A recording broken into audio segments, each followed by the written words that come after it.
En janvier 2021, au Mali, Assimi Goïta, un militaire président du Comité national pour le salut du peuple, prend le pouvoir et destitue le gouvernement en place dirigé par le président Bah Ngndao. Quelques mois après, en septembre de la même année, le colonel Mamadi Doumbouya, membre du groupement des forces spéciales, renverse le président Alpha Condé et prend le pouvoir en Guinée. Au Burkina Faso, en septembre 2022, le capitaine Ibrahim Traoré prend le pouvoir et renverse Polori Damiba, président de la transition en place durant la période du 31 janvier au 30 septembre 2022. Et récemment au Niger, juillet dernier, Abdourahmane Tchiani, général de brigade dans les forces armées nigériennes et commandant de la garde présidentielle accompagné de ses soldats, destitue le président Mohamed Bazoum pour s'emparer du pouvoir. Cette démarche non démocratique, ce processus radical de prise de pouvoir, est-il profitable ou délétère aux populations africaines? À l'issue de cette vidéo, nous serons en mesure d'obtenir une réponse précise à ces interrogations.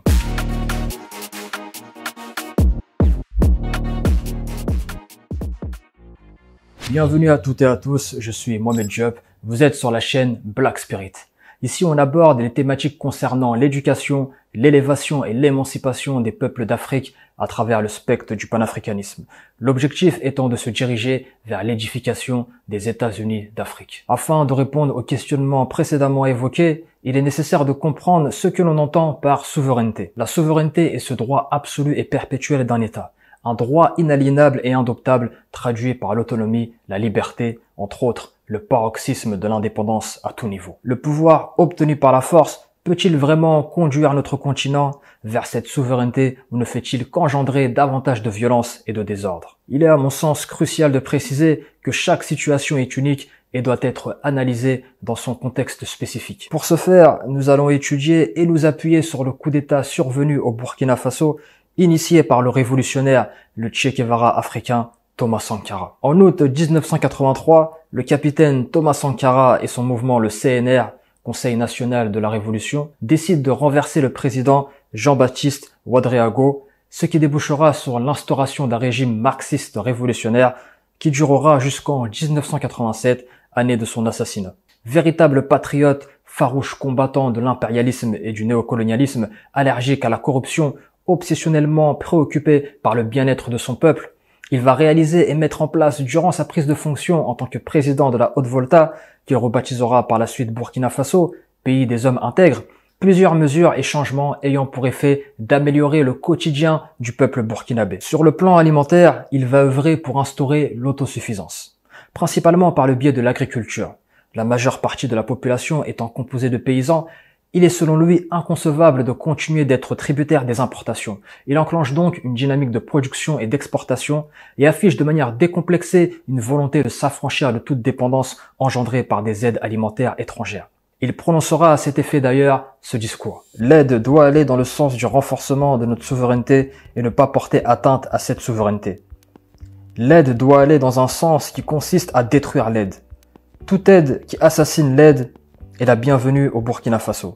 Mais de toute aide qui crée une mentalité d'assister, nous serons dans l'obligation de nous départir. Et c'est pourquoi nous sommes très vigilants et très exigeants chaque fois qu'une aide nous est promise, nous est proposée, ou même quand c'est nous qui prenons l'initiative de la demander.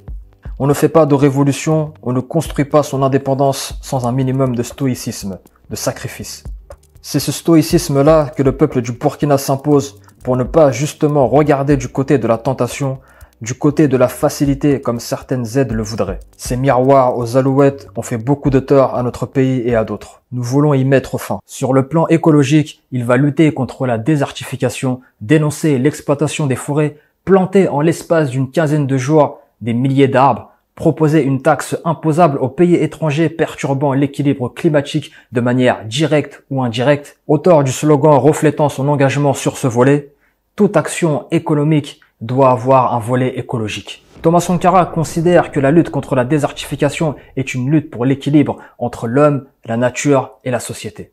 C'est une lutte politique. Il entreprend massivement une campagne d'alphabétisation et en l'espace de 4 ans seulement, le taux d'enfants scolarisés passe de 6% à 22%. Sur le plan sociétal, il dédie une attention particulière au bien-être des femmes. Il œuvre pour leurs droits, leur émancipation, leur liberté. Il est soucieux de pouvoir fournir à chaque femme un emploi et leur donner le moyen de gagner honnêtement leur vie. Préoccupés par les questions sensibles qui les impactent, à savoir les mutilations sexuelles telles que l'excision ou encore l'inégalité des salaires, la revalorisation du rôle de la femme dans la société burkinabé, il est convaincu que l'épanouissement au sein du couple engendre l'épanouissement dans la famille, qui débouche in fine sur un essor national. Il va donc instaurer plusieurs initiatives telles que la journée du marché au masculin dans l'optique de rééduquer de manière pédagogique les hommes et leur perception des tâches réservées selon eux aux femmes. Il va intégrer au sein de son gouvernement 3 femmes ministres. Une en tant que ministre de l'essor familial et de la solidarité nationale, une autre en tant que ministre des sports et loisirs et une troisième en tant que ministre du tourisme et de l'environnement. Il instaure également non pas la journée de la femme comme celle que l'on connaît, mais la semaine de la femme. Et bien d'autres initiatives comme la charte de la famille ou encore les colombes de la révolution.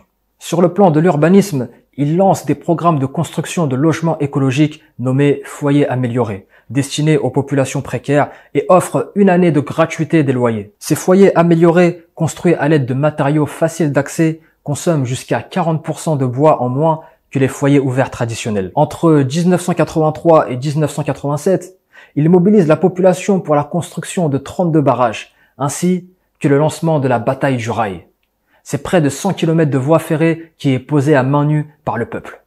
Le but étant de lier Ouagadougou au nord du pays. Sur le plan de la santé, vouant une attention particulière à l'état de santé de son peuple et de la jeunesse, il fait vacciner en l'espace de 15 jours 2,5 millions d'enfants. Sur le plan de la défense, il forme et organise à travers l'ensemble de la région des comités de défense de la révolution. Sur le plan de la justice, attaché à la lutte contre la corruption dans son État, il instaure la mise en place de tribunaux populaires, dans lesquels le peuple démasque, juge et condamne les anciens chefs d'État corrompus, voleurs, détourneurs de fonds publics. La création des tribunaux populaires révolutionnaires se justifie par le fait qu'en lieu et place des tribunaux traditionnels, le peuple voltaïque entend désormais matérialiser dans tous les domaines, dans tous les secteurs de la société, le principe de la participation effective des classes laborieuses et exploitées à l'administration et à la gestion des affaires de l'État. Les juges des tribunaux populaires révolutionnaires sont choisis au sein des travailleurs et par les seuls travailleurs avec la mission d'accomplir la volonté du peuple. Pour ce faire,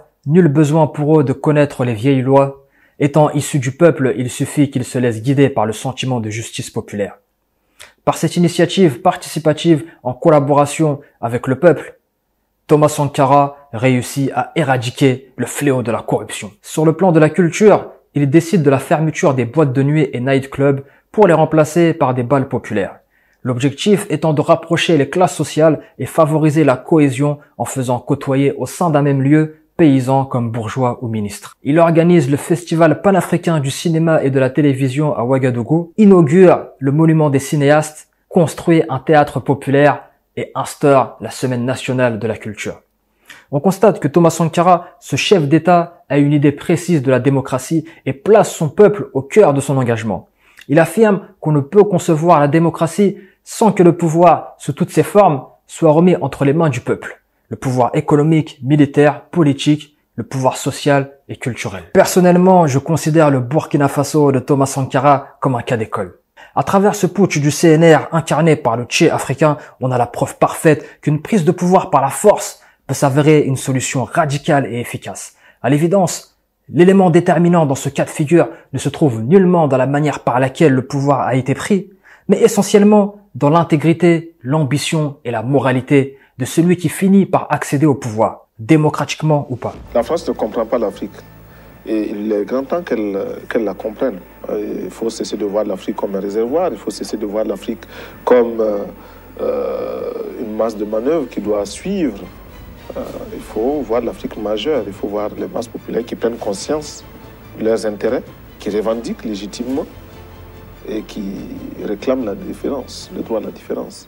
Thomas Isidore Noël Sankara, ce Burkinabé, fils d'un Peul et d'une Mossi, qui manifestait jeune le souhait de devenir médecin, qui par dépit a entrepris une carrière militaire que rien ne destinait à la politique et qui, animé d'un courage, d'une intégrité, d'un déterminisme sans nom, animé par ce désir de rendre heureux au quotidien chaque Burkinabé, ayant cette volonté de rendre à son peuple et à l'Afrique entière dignité et souveraineté, s'est retrouvé à l'âge de 33 ans à la tête de son pays et a réalisé, avant de se faire trahir par son ami intime, son bras droit, Compaoré, en l'espace de 4 ans, ce qu'aucun président africain élu démocratiquement n'ait réussi à faire en cumulant mandat sur mandat. Croyez-moi, si chaque pays africain était actuellement dirigé par des Thomas Sankara, l'Afrique constituerait à l'instant T la première puissance mondiale.